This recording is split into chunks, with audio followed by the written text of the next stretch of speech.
Hey everyone, स्वागत करता हूं आप सबका एक बार फिर से बिहार बोर्ड के number 1 channel Bihar board study पे।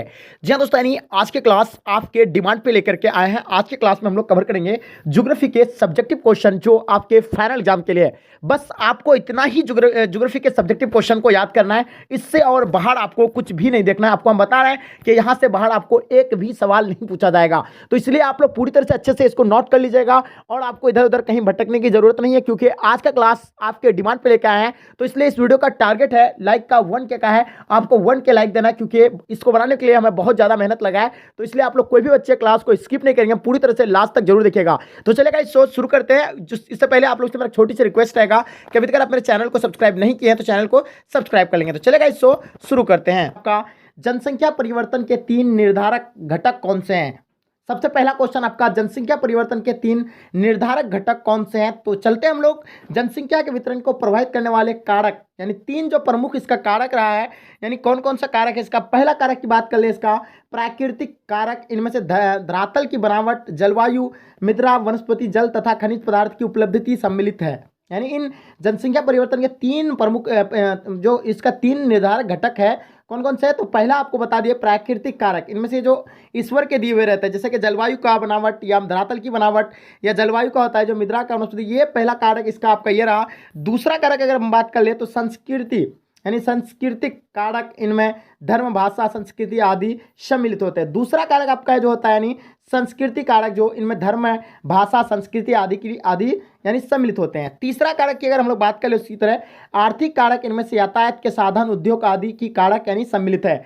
जैसे इसमें यातायात का साधन, उद्योग, ये उद्योग आदि, ये सारा क्या होता है, ये कारक ये सम्मिलित है। तीसरा। तो चौथा आपका देखिएगा राजनीतिक कारक, और शांति, युद्ध, गृह युद्ध आदि कारक रहा है। यानी इन 4 पॉइंट इसका जनसंख्या परिवर्तन के प्रमुख 4 कारक अभी आपको हम बताएं, लेकिन आपको यहाँ 3 ही के बारे में बताया नहीं बोला था हमको, लेकिन हम 4 आपको बता दिए। तो आई होप आपको समझ में आ गया होगा। अगर आपको पीडीएफ चाहिए तो आप निश्चिंत रहिए, आपको हम बता देंगे कैसे इसका पीडीएफ को आपको डाउनलोड करना है। चलिए नेक्स्ट क्वेश्चन आपके स्क्रीन पे, दूसरा क्वेश्चन जैसे देखिएगा, ज्योग्राफी का दूसरा प्रश्न है, कोको के बारे में आप क्या जानते हैं? यानी कोको क्या है? ठीक है, सबसे पहले आपको बताना कि कोको है क्या।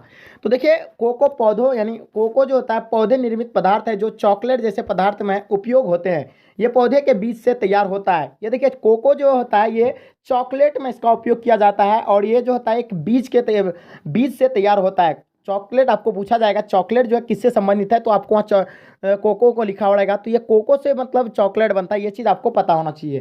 तो ये आपका यानी कोको है। ठीक है, चलिए नेक्स्ट क्वेश्चन, क्वेश्चन नंबर तीसरा, बहुत ही इंपॉर्टेंट क्वेश्चन। अभी तीसरा नंबर क्वेश्चन, सुएज नहर के महत्व का वर्णन करें। जो सुएज नहर, आप लोग जानते हैं कि सुएज नहर के बारे में सब बच्चे जानते हैं कि ये नहर लाल सागर स्थित पोर्ट सुएज को भूमध्य सागर स्थित पोर्ट सईद से मिलती है। ये आपको हमेशा ध्यान रखना है कि मतलब यह लाल सागर स्थित पोर्ट सुएज भूमध्य सागर स्थित पोर्ट सईद से मिलते हैं। ठीक है, इस नहर की कुल लंबाई 163 किलोमीटर है। इसके अतिरिक्त पोतसारा तक पहुंचने के लिए 11 किलोमीटर अतिरिक्त नहर बनाई गई है। जैसे कि पोतसराय, आप जो समझते हैं पोतसराय, जो आपको अगर पानी जहाज में चढ़ना है तो एक रास्ता होता है, यहाँ से इसका नदी है, तो ये रास्ता को यानी यहाँ जा करके, क्योंकि अगर यहाँ पानी कम रहता है यानी छोटा रहता है, तो इसमें एक पोतसारा दिया जाता है, जो अगर आपका यहाँ पानी जहाज लगता है तो यहाँ आपको जाना पड़ेगा। ठीक है, तो ये आपका यानी पोतसराय हो जाएगा, यानी ये रास्ता को, छोटा सा मार्ग को। ठीक है, जो नदी में बनाया जाता है जहाँ पानी कम रहता है। ठीक है, तो 11 किलोमीटर अतिरिक्त नहर बनाई गई है। इसके कम से कम गहराई 17 मीटर और चौड़ाई 260 मीटर है। ये चीज़ आपको ध्यान रखना है, बिल्कुल ध्यान रखने वाली बात है। अब इसे फिर से 22 मीटर तक गहरा एवं 415 मीटर तक चौड़ा कर दिया गया है। इस मार्ग का विशेष महत्व इस बात पर है कि इस मार्ग में विभिन्न स्थानों पर ईंधन मिलता है। इंडोनेशिया, उसके बाद आपको देखिएगा इंडोनेशिया, चीन आदि खनिज तेल, और पश्चिमी एशिया एवं यूरोपीय देशों में खनिज तेल जहाज़ों के मरम्मत की सुविधा उपलब्ध है। तो यानी इससे जो होता है यानी पानी जहाज़ के द्वारा जो व्यापार होता है उससे भी ये बहुत यानी ये होता है। ठीक है, चलिए व्यापार के लिए भी ये सुविधा है। ठीक है, चौथा क्वेश्चन आपके स्क्रीन पे आ गया है, जो बहुत ही वीवीआई है। आपको बता दें, ऐसे क्वेश्चन आप लोग नहीं देखेंगे आई होप। देखिएगा, सार्क का पूरा नाम क्या है, इसका मुख्यालय कहाँ है? बहुत ही इंपॉर्टेंट क्वेश्चन है। चलिए इसका आंसर आपको बताना है, सार्क या दक्षेस, जिसको हम लोग सार्क या दक्षेस भी बोलते हैं इसको। ठीक है, और इसका जो इसका पूरा नाम पहले देखिएगा, Asian Association for Regional Cooperation. ठीक है, तो ये आपका यानी जो है ये रहा आपका सार्क का। ठीक है, चलिए दक्षिण एशिया देशों में बहुस्तरीय साधनों से आपस में सहयोग करने की दिशा में उठाया गया बड़ा कदम है। इसमें कुल जो 8 देश है, कितना देश है इसमें? 8 देश है। कितना देश है? 8 देश है। पहले 7 था, लेकिन अब जो है एक अफगानिस्तान इसमें मिला गया, इंक्लूड किया गया। अभी इसको मिला करके पूरा टोटल जो है 8 है। ठीक है, इसका आरंभ 1985 में हुआ था। इसका स्थापना जो हुआ था 1985 में हुआ था, आपको पता ही होगा। इसका मुख्यालय जो है आपका काठमांडू में है। तो आई होप ये क्वेश्चन भी आपको समझ में आ गया होगा 4 नंबर क्वेश्चन का। अगर नहीं समझ में आया है तो इसका आपका पीडीएफ आपको मिल जाएगा, अच्छे से इसको नोट कर लीजिएगा। ठीक है, चलिए, गुच्छित एवं बिखरी बस्ती के बीच अंतर करें। देखिए, गुच्छित बस्ती जो होता है आपका, इस प्रकार के गांव में रहन सहन का सामान्य क्षेत्र स्पष्ट और चारों ओर फैले खेतों में, खलिहानों में और चारागाह से अलग होते हैं। ठीक है, यह मतलब क्या होता है, यानी गुच्छित बस्तियां जो तो इस प्रकार गाँव में रहन सहन का सामान्य क्षेत्र स्पष्ट और चारों ओर फैले खेतों, खलिहानों और चारागाह से अलग होते हैं। अब बात है उसी तरह बिखरी बस्तियां, ये छोटी छोटी है हेमलेट आकार के बड़े क्षेत्र पर मतलब दूर बिखरे होते हैं। इस बस्तियां में कुछ ही घर होते हैं, जैसे छोटे छोटे घर होता है, लेकिन ये बहुत दूर दूर होता है, यानी घर एक साथ नहीं होता है। और गुच्छित में होता है क्या, सटा सटा हुआ घर होता है। ठीक है, और एक ही जगह लोग हैं, यानी सम्मिलित होते हैं समाज में। ठीक है, और इसमें जो होता है बिखरी बस्तियां में एक यहाँ बना हुआ है, तो एक यहाँ बना हुआ है, एक यहाँ बना हुआ है, एक यहाँ बना हुआ है। तो यानी इस तरह का इसमें जो है, यानी बड़े बड़े दूर पर ये घर पाया जाता है, बिखरी बस्तियां। तो ये आपको समझ में आ गया होगा। चलिए, बात करते हैं 6ठा नंबर क्वेश्चन जो आपके स्क्रीन पे आया है। आधारभूत उद्योग क्या है? उदाहरण दें। देखिए, बहुत ही वीवीआई क्वेश्चन है। ठीक है, चलिए, आधारभूत उद्योग की अगर बात कर ले तो लौह इस्पात उद्योग के विकास ने भारत में औद्योगिकरण के द्वारा खोल दिए गए लगभग सभी क्षेत्र में लौह इस्पात उद्योग पर निर्भर करता है। तो ये आधारभूत उद्योग का पहला पॉइंट आपको लौह उद्योग के बारे में बताया, जो इस्पात उद्योग ने भारत में औद्योगिकरण के द्वारा खोल दिए गए लगभग इसी सभी क्षेत्र में लोहा इस्पात उद्योग पर निर्भर है। ठीक है, लौह इस्पात उद्योग में अन्य उद्योगों के लिए मशीनी उपकरण तैयार होते हैं। इसके विभिन्न उत्पादक अन्य उद्योगों के लिए कच्चा माल, जीवन का हर क्षेत्र लोह से प्रभावित है, इसलिए यह उद्योग किसी देश के औद्योगिक विकास का आधार है। जो लोह, देखिए, आधारभूत उद्योग आपका जो रहा है, जो मतलब लोह को, यानी लोह इस्पात उद्योग के लिए जो ये रहता है, ठीक है, उत्पादन करता है, तो इसी को ही आधारभूत उद्योग कहते हैं। ठीक है, जैसे उद्योग में अन्य उद्योगों के लिए मशीनी उपकरण तैयार होते हैं, इसके विभिन्न उत्पादन अन्य उद्योगों के लिए कच्चा माल, जीवन का हर क्षेत्र लोहे से यानी प्रभावित है, इसलिए यह उद्योग को किसी देश के औद्योगिक विकास का आधार कहा है। ठीक है, आधार है। ठीक है, चलिए, चाहे किसी भी देश का हो, आधारभूत उद्योग जो होता है वो देश का आधार होता है। चलिए, देखिएगा, हरित रासायनिक क्या है? देखिए, क्वेश्चन बहुत ही इंपॉर्टेंट है और इस क्वेश्चन को समझने की बात है। हरित रासायनिक क्या है? ये क्वेश्चन बहुत ही मोस्ट इंपॉर्टेंट है और सभी बच्चों को इसका आंसर आपको समझना है। एकदम बिल्कुल स्क्रीनशॉट ले लीजिए अगर आपको समझ में नहीं आ रहा तो।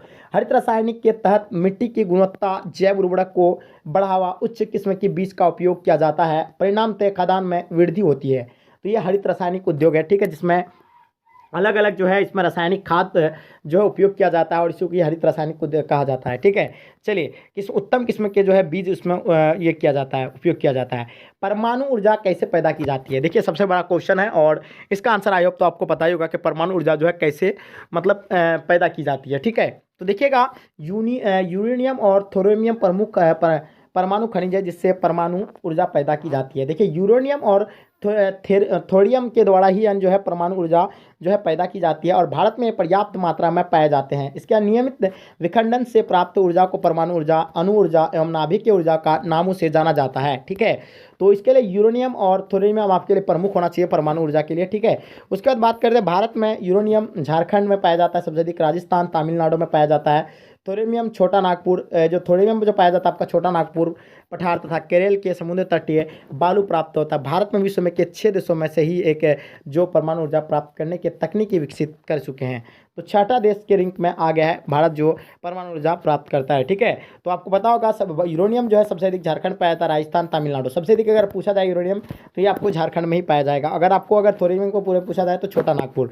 ये क्वेश्चन आपके लिए बहुत ही इंपॉर्टेंट है, ये सब क्वेश्चन को अच्छे से आपको स्क्रीनशॉट लेना चाहिए। बात करते हैं 9 नंबर क्वेश्चन के, पूर्व पश्चिम एवं उत्तर दक्षिण गलियारा के बारे में संक्षेप में लिखें। तो बहुत ही इंपॉर्टेंट क्वेश्चन है और इसका आंसर तो आपको पता ही होगा। तो देखिए, पूर्व पश्चिमी एवं उत्तर दक्षिणी गलियारे के बारे में अगर संक्षेप में लिखना है तो पोरबंदर से सिलचर राजमार्ग के पूर्व पश्चिमी गलियार एवं श्रीनगर से कन्याकुमारी राजमार्ग को उत्तर दक्षिण से गलियार कहते हैं। ठीक है, गलियार जो आपका रहता है पोरबंदर से सिलचर राजमार्ग को पूर्व पश्चिमी गलियार एवं श्रीनगर से कन्याकुमारी राजमार्ग को उत्तर दक्षिणी गलियार कहते हैं। ये आपका 9 नंबर क्वेश्चन का आंसर था। ठीक है, चलिए नेक्स्ट क्वेश्चन देखेंगे आपका 10 नंबर क्वेश्चन, सागर सम्राट क्या है? तो देखिएगा, 10 नंबर क्वेश्चन का आंसर आपको पता होगा आई होप।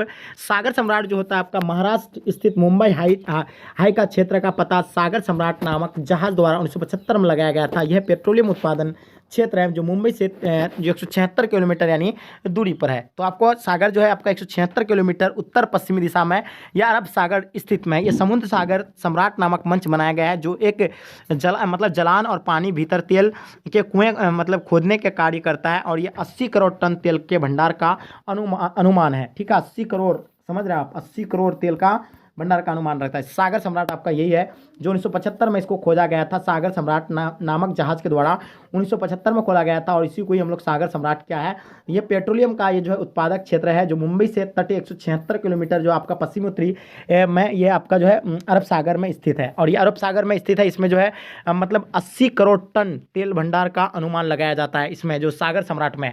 तो ये है आपका सागर सम्राट, 80 करोड़, आप समझ रहे हैं, 80 करोड़ टन ये तेल का मतलब जो है इसमें अनुमान लगाया जाता है कि इसमें है। ठीक है, तो ये है आपका यानी सागर सम्राट, यानी सागर सम्राट जहाज के द्वारा इसका खोजा गया था। तो आई होप आपको 10 नंबर क्वेश्चन समझ में पूरी तरह से आ गया होगा। सभी जिसमें इसमें था, जितने सारे क्वेश्चन था सभी सेलेक्टेड क्वेश्चन था। आई होप आपको आज का क्लास मज़ा आया होगा। मज़ा आया तो एक लाइक कर देंगे और जम करके अपने दोस्तों में शेयर कर देंगे। जो भी बच्चे नए हैं, आप लोग चैनल को अगर सब्सक्राइब नहीं किए तो चैनल को सब्सक्राइब कर लेंगे। ठीक है, अगर आपको अगर सब्जेक्टिव को लेकर टेंशन है तो आप लोग इस वीडियो को देख लीजिए, आपको कैसे क्या करना है। अगर आप 2022 में एग्ज़ाम देने वाले हैं और सब्जेक्टिव को लेकर के आपके माइंड में बहुत ज़्यादा डाउट है, आपका तैयारी बिल्कुल नहीं हुआ है, आप सोचते होंगे कि मेरा सब्जेक्टिव का तैयारी जल्दी कैसे होंगे, तो आप निश्चिंत रहिए, आपके लिए हम लेकर क्या है